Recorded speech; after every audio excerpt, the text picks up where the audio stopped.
ससुराल वाले ऐसे नहीं हैं, जरूरत नहीं है इसकी। थोड़ा सा देखो मर्यादा में हम रहते हैं ना, हम लोगों को सिर ढकना रहता है। जैसे आपने देखा होगा, आपने कभी गुरुद्वारे गए हैं आप? हाँ। गुरुद्वारे में जब आप जाएंगे ना तो वहाँ स्त्री हो पुरुष हो सब ढक के जाते हैं।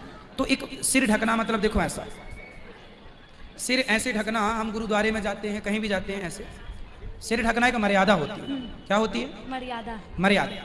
हम ये नहीं कहते कि आप ऐसा घूंघट करो हैं, पर सिर में पल्लू हो, खुला सिर नहीं हो, एक मर्यादा। हमारे यहाँ मंदिरों में भी जो पुजारी जी भगवान की पूजा करते हैं ना, वो सिर पे कपड़ा डाल के, कारण क्या है?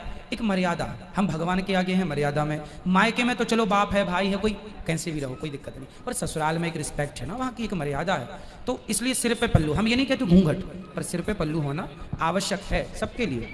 जहाँ आपके ससुराल पक्ष भी आपको बेटी के रूप में स्वीकार लें वहाँ जरूरत नहीं है, वरना जरूरत तो है। राधे राधे गुरु जी। बोलिए। गुरु जी, मैंने एक कहानी पढ़ी थी जी, जिसमें हमको कन्फ्यूजन था कि एक ग्वालिन थी, ग्वालिन वो डेली किसी को दूध देती थी और उन्हीं के सामने एक महंत बैठे रहते थे। ठीक है। तो वो ग्वालिन सबको दूध नाप कर देती थी, लेकिन एक बंदा आता था वहाँ पे बिल्कुल, जिसको उस ग्वालिन बिना नापे दूध दे देती थी।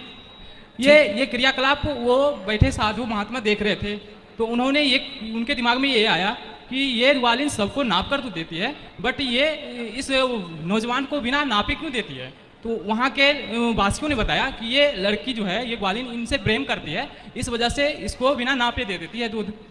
तो इसको इस पर इतना विश्वास है, इस वजह से प्रेम करती है इसलिए देती है। तो वो जो महात्मा थे उनके ये दिमाग में आया कि बताओ कि ये एक मनुष्य होकर जब एक मनुष्य प्रेम करता है तो बिना नाप जोक के उसको दूध दे देता है, लेकिन हम लोग एक ऐसे हैं जो भगवान के सामने 108 माला लेकर उनको जाप करते हैं कि हम 108 माला ही जाप करेंगे, तो हम उनसे पता नहीं खुश होंगे कि किस लिए जाप करते हैं। तो ऐसा ये हमको समझ में नहीं आता है कि 108 माला ही हम क्यों जाप करते हैं और उनको काउंटिंग करके क्यों जाप करते हैं। प्रश्न हो गया आपका? यस। ठीक है, बात ऐसी है। रुक जा बेटा, माइक कहा, रुको। बात ऐसी है बेटा, आप ठीक कह रहे हैं। जहाँ सुनो, प्रश्न का उत्तर तो सुन लो।